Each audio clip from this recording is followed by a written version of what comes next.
Hey, what's the point of bringing her food at home when she's going to be that kind of wife? Maybe you should just leave. I was shocked by my mother-in-law's harsh words. Her cold, sharp eyes were fixed on me with intensity. Francisco has us and we do not need you anymore.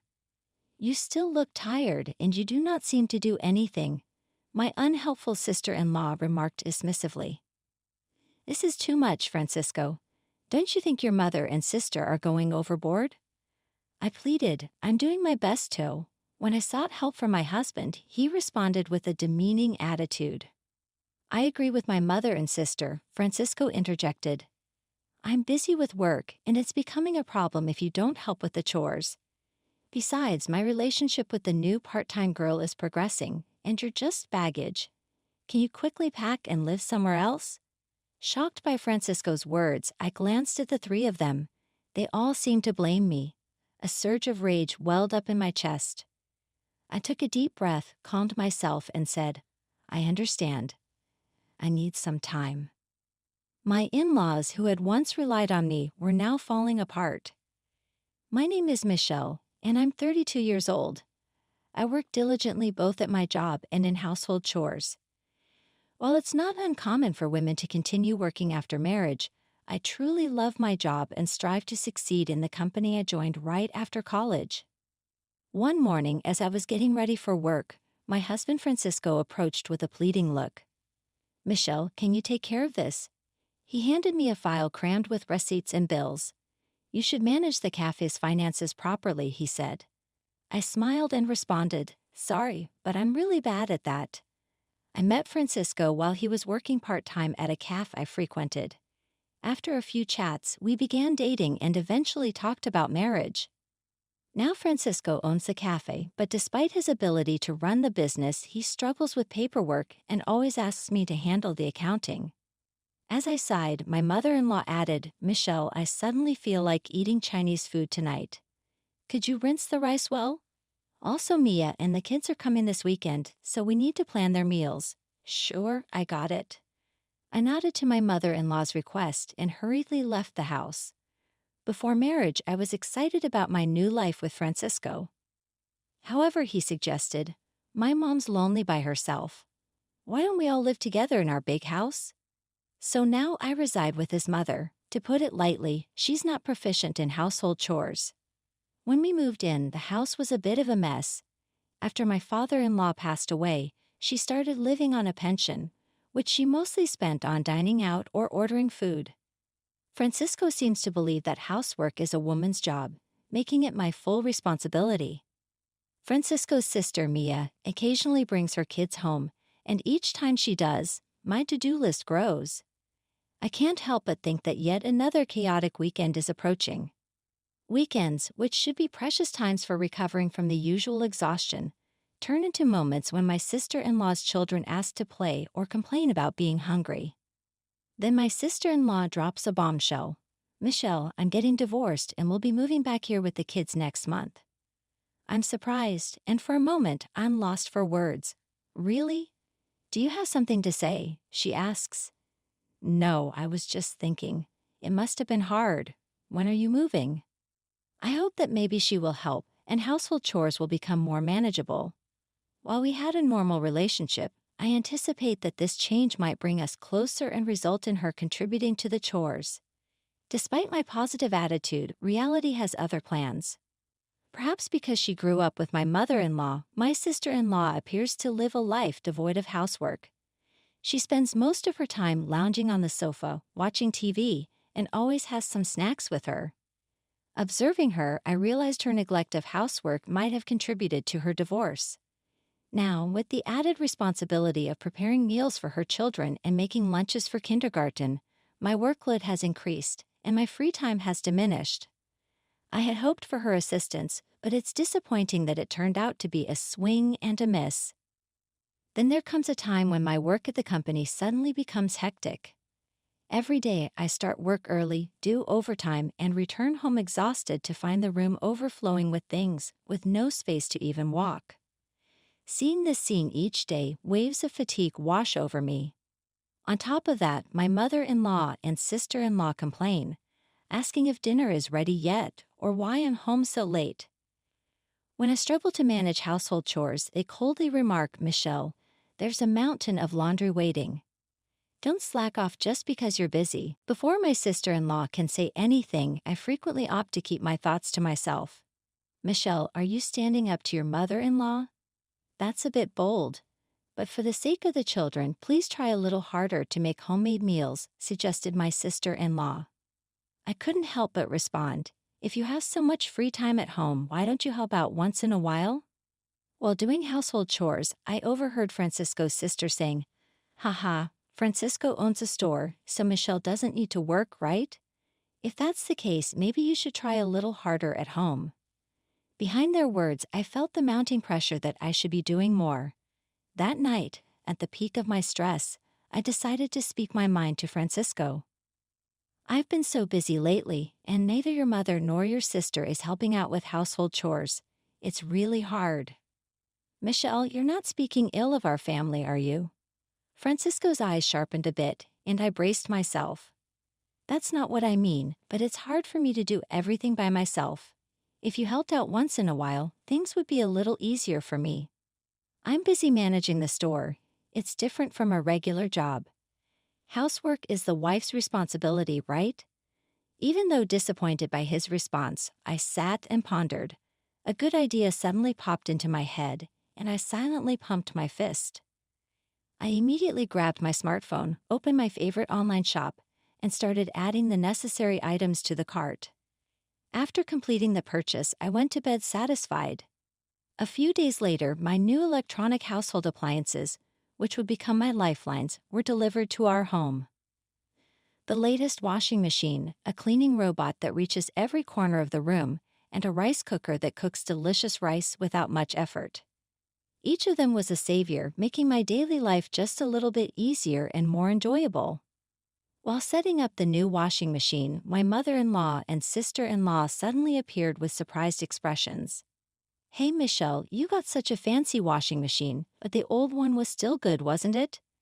Smiling gently, I replied, the old one took a bit too long, and I heard this new one shortens the laundry time. Their gaze then shifted to the cleaning robot and the new kitchen appliances. See, I've also upgraded these, I said, showing them off a bit. All these things, cleaning robots and convenient cooking appliances, my mother-in-law said inside the room. Seeing the slightly surprised expressions of my mother-in-law and sister-in-law, I smirked to myself. Francisco sat next to me and the four of us began our discussion. Why did you buy so many things? My mother-in-law raised her voice. Do you need all these new appliances? Isn't it just because you want to make things a bit easier? She continued.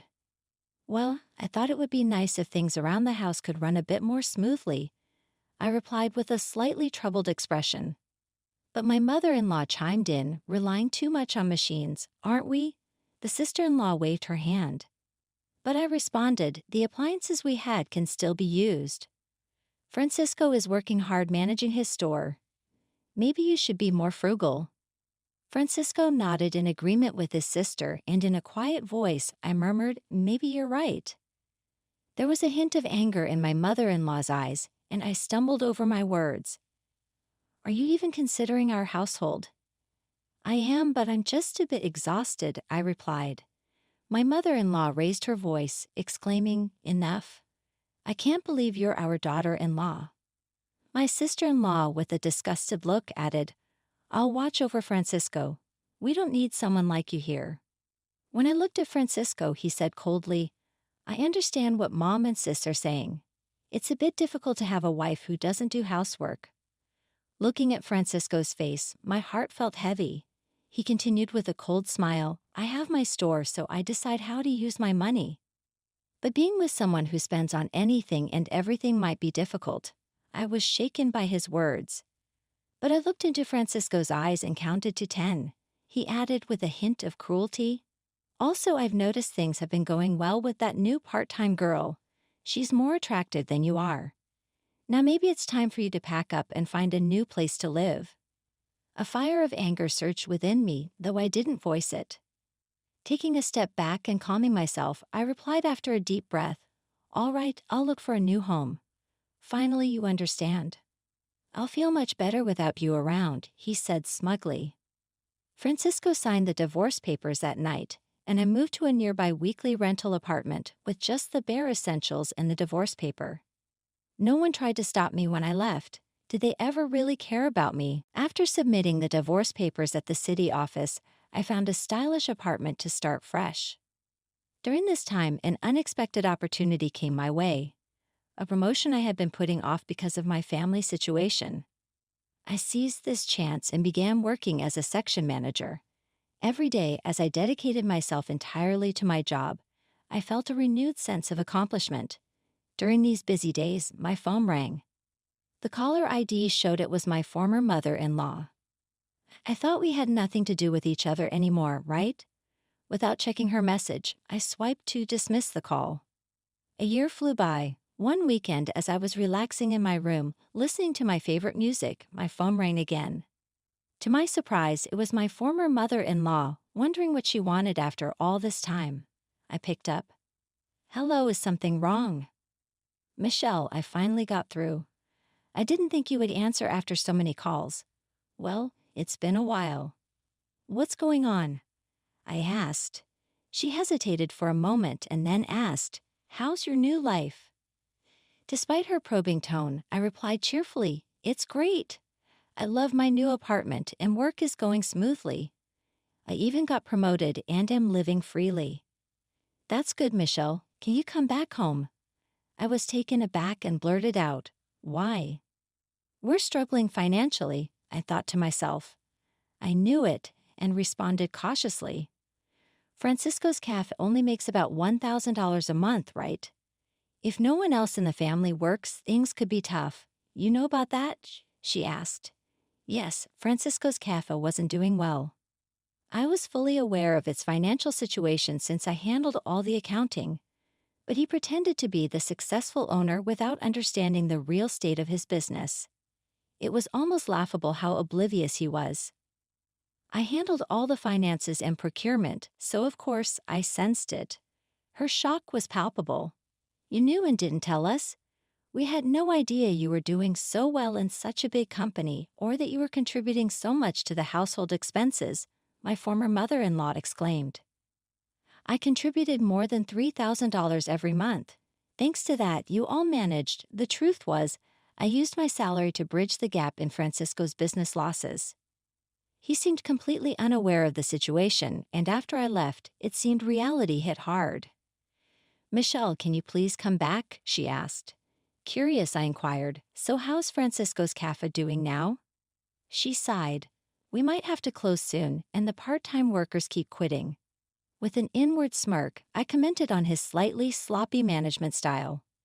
"It's hard to keep it going for long, isn't it? His little bit of pride doesn't help, not doing proper work.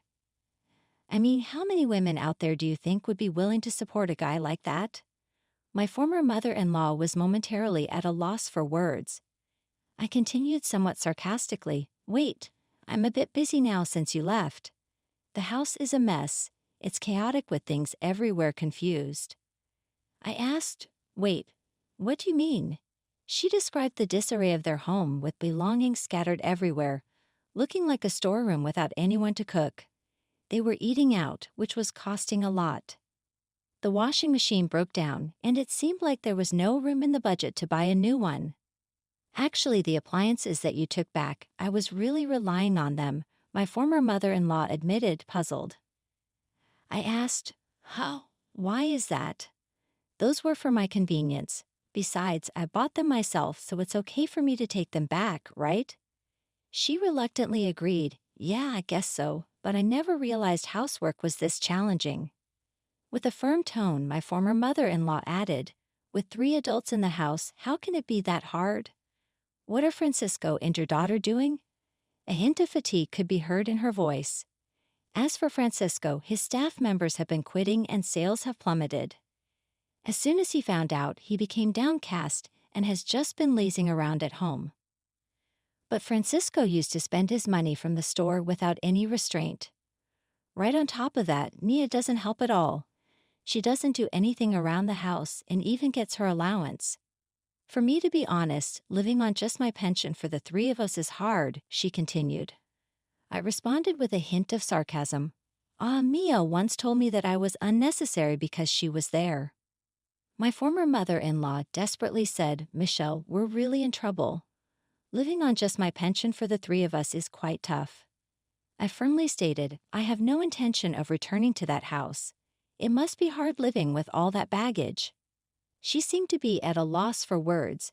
Seeing her like this made me feel a bit sorry for her. But as I was about to hang up, my former mother-in-law seemed eager to say something. Michelle, I'm sorry. Can you reconsider? Her voice sounded a bit exhausted. I replied, I wonder if we can ever spend days together with smiles again. Was it that hard without me? I asked with a mix of surprise and calmness. After a short pause, my former mother-in-law took a deep breath. Yes, there's an issue with the property tax. We might have to let go of the house. I said, I see, but I don't want to get involved anymore. Decide what you're going to do with your family. I hung up without waiting for her next words. After that, I set it up so I wouldn't receive any more calls from her. In my room, holding my favorite mug filled with aromatic coffee, I enjoyed my time alone, looking at the outside scenery. A smile spontaneously appeared on my face. A few months later, when I passed by the cafe where Francisco used to work, I noticed the place was now quiet and empty. Recalling its past liveliness, I felt a bit nostalgic.